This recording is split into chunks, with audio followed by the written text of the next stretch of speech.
So I came across this really interesting story this week, which I thought was unusual, but not unusual. I don't know why we always still feel like cryptocurrency seems like such a sort of out there sort of alien thing, but I guess it's because we're not really using it all the time, although we do hear about it all the time, and we're always hearing about how Bitcoin is going upwards, going down, or how you should have bought Bitcoin 10 years ago, and we'd all be sitting, in the Bahamas right now sipping cocktails, but it is what it is. I mean, it's water under the bridge. So the story I came across right here in Sandton, there's a luxury car dealership that sold a Ferrari California in Bitcoin.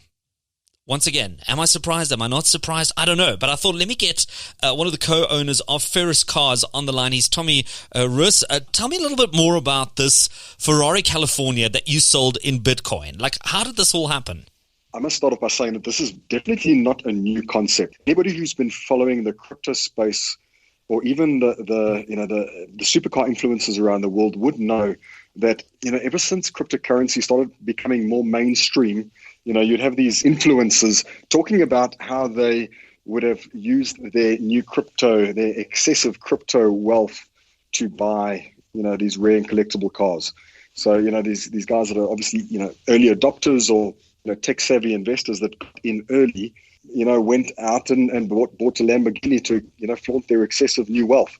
So the idea of doing it is definitely not new. The question is, why has it not yet been done in South Africa, and why were we the first? So I think that that's interesting. The fact that we could claim the first to have ever done so is interesting to us. Why? To give you some background there, Ferris Cars has been perhaps the most well-established Ferrari dealership in South Africa for the last 10 years at least, which we acquired from the previous owners towards the end of 2020.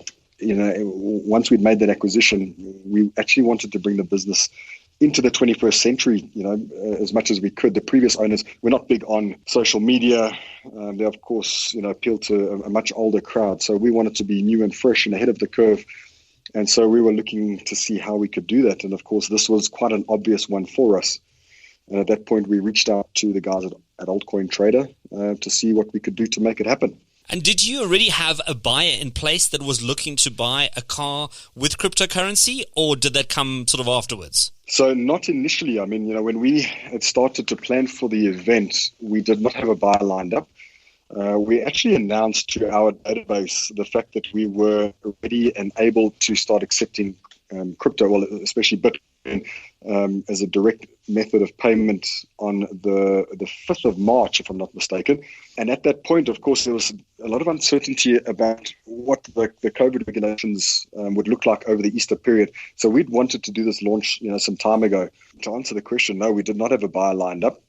And as the event approached, we had somebody get in contact with us who knew about it, who'd actually been involved in helping us set up the payment portal on our website.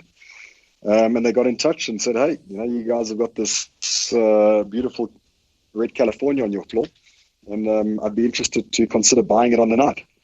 So we were quite taken aback. The guy arrived the week before, took it for a test drive, filled in the offer to purchase, and the rest is history.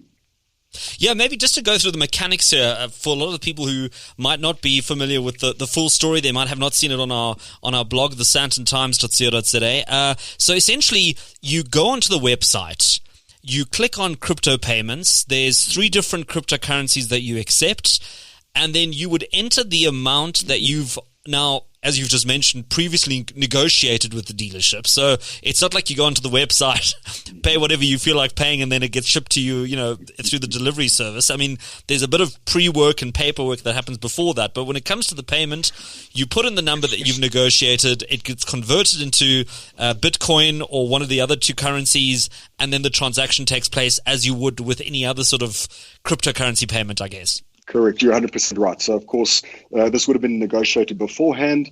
As with buying just about any car from any dealership, you would need to sign an offer to purchase, which basically lays out the terms of the deal and how much you're prepared to pay. And once that's been done, you're quite right. And again, back to the team at Altcoin Trader, who were fantastic, helping us to set up the payment portal on our website, which is exactly as you suggested. It's just a basic tool which allows us to put in the exact amount in rands or fiat currency, as agreed on the offer to purchase for the vehicle, which then immediately live on the screen will change the QR code Okay, and then it'll obviously show a value in Bitcoin or XR or USD Tether.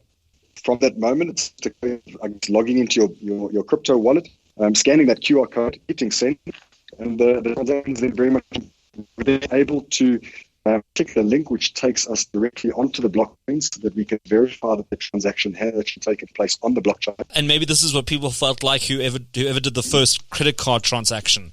Because if you've ever paid with cryptocurrency, there's always this sort of daunting moment of doubt where you scan this code, it's sort of a URL or a code that comes up, and then you do the transaction with the wallet, and because there's nobody that you can phone and say, listen, I think I paid the wrong person or I put the wrong amount in, can you give me a refund?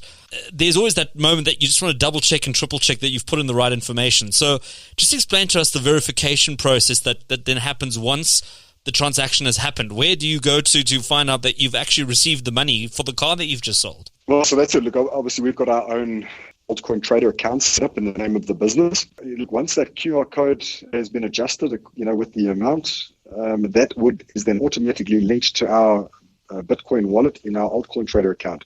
So, it really can't go anywhere else.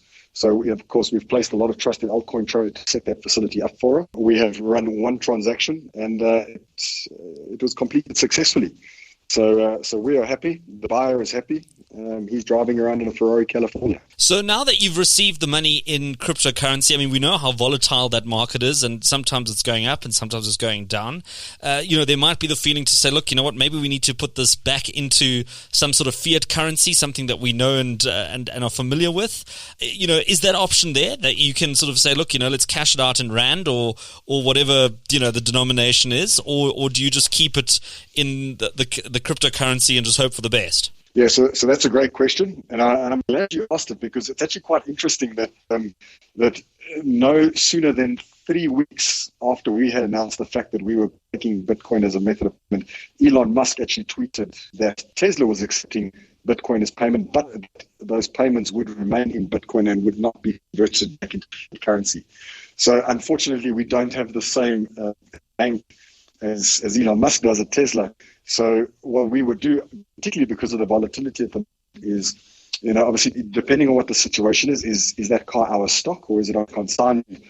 In this case, with the volatility, the way that it has been recently, we decided to cash that out immediately. And if you look at what the Bitcoin price has done since then, we're 100 grand down in value, since Thursday night place. So you're absolutely right. Very volatile for us as a business. At this stage, it makes sense to cash it out immediately.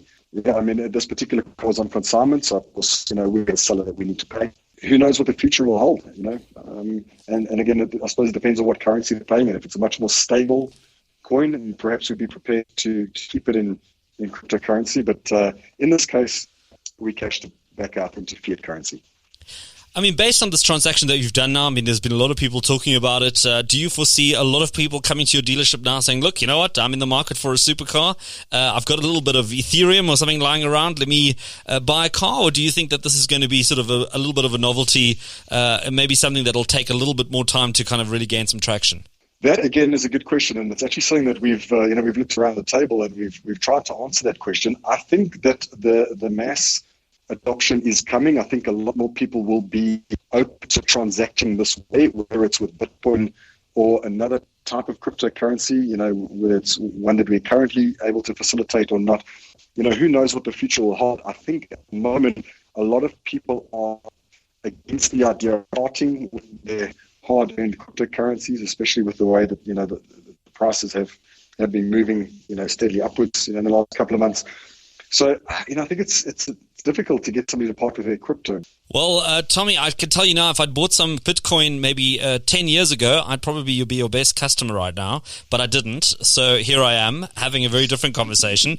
But Tommy Roes, he's the co-owner of Ferris Cars. He sold a 2011 Ferrari California last week to a buyer who paid for it in Bitcoin. Can you believe it? Tommy, thank you so much for joining us on this podcast. Big pleasure, Alex. Thank you for having me. And yeah, we have to chat again down the road. The latest news.